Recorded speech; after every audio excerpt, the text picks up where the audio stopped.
భద్రాద్రి కొత్తగూడెంలో ఎయిర్పోర్ట్ నియోజకవర్గ సమస్యల పరిష్కారానికి కృషి చేయనున్నట్లు ఖమ్మం ఎంపీ రఘురామరెడ్డి తెలిపారు. ఎంపీగా ప్రమాణ స్వీకారం చేసిన తర్వాత మొదటిసారిగా ఖమ్మం జిల్లాకు వచ్చిన ఆయన ప్రజలకు ధన్యవాదాలు తెలిపారు. పాలేరు నియోజకవర్గాన్ని పర్యాటక కేంద్రంగా మార్చేందుకు కృషి చేస్తానని తెలిపారు. ఇక త్వరలో జిల్లాలోని అన్ని నియోజకవర్గాలు మండలాల్లో పర్యటించి ప్రజల సమస్యలు పరిష్కరించేందుకు కృషి చేస్తానంటూ హామీ ఇచ్చారు.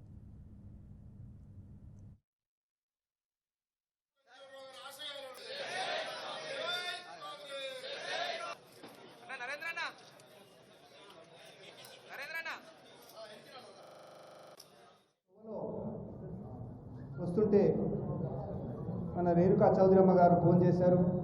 కలెక్టరేట్ దగ్గరికి పోతే పాత వర్క్స్ ఏదైతే రేణుకా చౌదరమ్మ గారు టేకప్ చేశారో ఆ ఫైల్స్ అన్ని తీసి కొంత దానిపైన చర్చించి ఇద్దరం కలిసి పనిచేస్తామని చెప్పారు.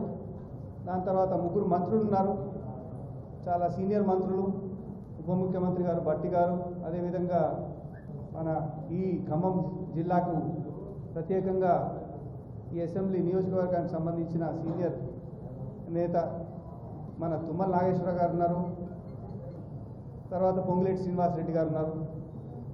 వారు ముగ్గురు సహాయం తీసుకొని ఏదైతే పెండింగ్ ప్రాజెక్ట్స్ అన్నీ దాని గురించి చర్చించి టేకప్ చేస్తామని నిర్ణయం తీసుకున్నాను. ఇప్పుడే దుర్గాప్రసాద్ గారు చెప్పారు, కొత్తగూడెంలో ఎయిర్పోర్ట్ అనేది అది 2019 నుంచి పెండింగ్లో పడున్నది. ఆ ఫైల్ కూడా, దానికి సంబంధించిన ఫైల్ కూడా మొన్ననే మన పొంగులేటి శ్రీనివాసరెడ్డి గారు కలెక్టర్తో మాట్లాడారు. ఆ ఫైల్ కూడా తీసి పెట్టానమాట. ఢిల్లీలో తీసుకెళ్ళి ఉన్న మంత్రులతో మాట్లాడుకుంటా అది అంటే సంబంధించిన మంత్రుల ఆఫీసులకు పోయి తీసుకుందాం అనేది ఒక నిర్ణయం తీసుకున్నాము. ఇప్పుడే తోవలో వస్తుంటే